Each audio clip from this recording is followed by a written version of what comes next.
नमस्कार दोस्तों, मेरा नाम कनकराज। दोस्तों, यूनियन हेल्थ मिनिस्ट्री ने सभी राज्यों से आर्ग्यू किया है कि जो स्नेक बाइट केसेस हैं उसको नोटिफिएबल डिजीज घोषित करें। नोटिफिएबल डिजीज में होगा ये कि जिस भी राज्य में केस आएंगे स्नेक बाइट के, वहाँ पर प्राइवेट और गवर्नमेंट हॉस्पिटल्स को उन केसेस को काउंट करना होगा, कितने केस आए, और सरकार को जानकारी देनी होगी। सरकार डाटा रखेगी कि इस महीने हर साल इतने केस आए, इतनी इस वजह से जाने गई है। यूनियन हेल्थ मिनिस्ट्री ने हर स्टेट से ये आर्ग्यू किया है। दोस्तों, कुछ डाटा मैं आपके लिए लेकर के आया हूँ कि हर साल भारत में 3 से 4 बिलियन केसेस आते हैं स्नेक बाइट के पूरे भारत में, और 58,000 के आसपास डेथ भी हर साल होती है। बड़ी संख्या है। स्नेक बाइट से ही 58,000 डेथ भारत में हो जाती है। ये जो डाटा मैं बता रहा हूँ आपको 2020 इंडियन मिलियन डेथ स्टडी के अनुसार बता रहा हूँ। हालांकि सरकार ने स्नेक बाइट केसेस को कम करने के लिए national action plan for prevention and control of snake bites भी लॉन्च किया है, जिसका उद्देश्य है कि साल 2030 तक स्नेक बाइट से जो डेथ होती है उसको हाफ तक करना, यानी कि अप्रोक्स 30,000 तक लेकर के आना, ये सरकार का एम है।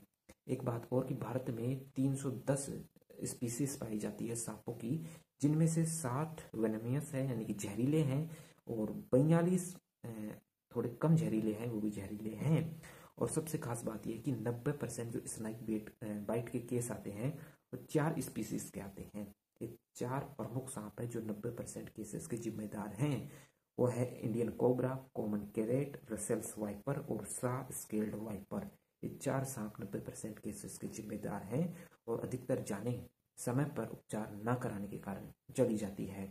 तो सरकार ने ये अहम कदम उठाया है, जिससे कि केसेस की मॉनिटरिंग होगी और ये पता लग पाएगा कि किस क्षेत्र में ज़्यादा केसेस आ रहे हैं, जहाँ पर सरकार ज़्यादा ध्यान दे, और जो उपचार की जो चीज़ें होती है, एंटी वेनम किट्स होती है, वहाँ पर प्रोवाइड की जाए, हर अस्पताल में प्रोवाइड की जाए। तो इसको लेकर एक डाटा सरकार के पास में रहेगा तो ज़्यादा बेहतर काम, ज़्यादा बेहतर इलाज सरकार करा पाएगी। लोगों में भी जागरूकता होनी चाहिए। आपको पता है कि ज़्यादातर ये जो केसेस आते हैं, लोग हॉस्पिटल में ना जाने के बजाय खुद ही कुछ उपाय करते हैं, किसी झोला छाप के पास में जाते हैं, जो डेथ का कारण है। अगर समय पर इलाज मिल जाए तो जान बच सकती है। और ये भी है कि हर सांप जहरीला नहीं होता है, लेकिन सांप के बारे में जानकारी होनी चाहिए कि आपको किस सांप ने काटा है। ये सब जानकारी हो तो इलाज और बेहतर हो पाता है। तो जो सांप के ज़्यादातर केस काटने के स्नेक बाइट केसेस आते हैं वो ज़्यादातर एग्रीकल्चर एरियाज से आते हैं। किसान इससे ज़्यादा इफेक्ट होते हैं, क्योंकि आपको पता है फसल होती है, फसल में दिखाई नहीं देता। सांप गर्मी के मारे वहाँ पर पड़े रहते हैं पानी के पास में, और ज़्यादा इफेक्ट किसानों को ही होता है। एग्रीकल्चर एरियाज में इसके ज़्यादा केस मिलते हैं। तो सरकार ने ये डिक्लेयर किया है नोटिफिएबल डिजीज स्नेक बाइट को, हर राज्य इसको लागू करे और केसेस का डाटा रखे। तो ये जानकारी थी। आप ऐसी जानकारी जी के करंट अफेयर न्यूज जानने के लिए चैनल को सब्सक्राइब कर लीजिए। नमस्कार।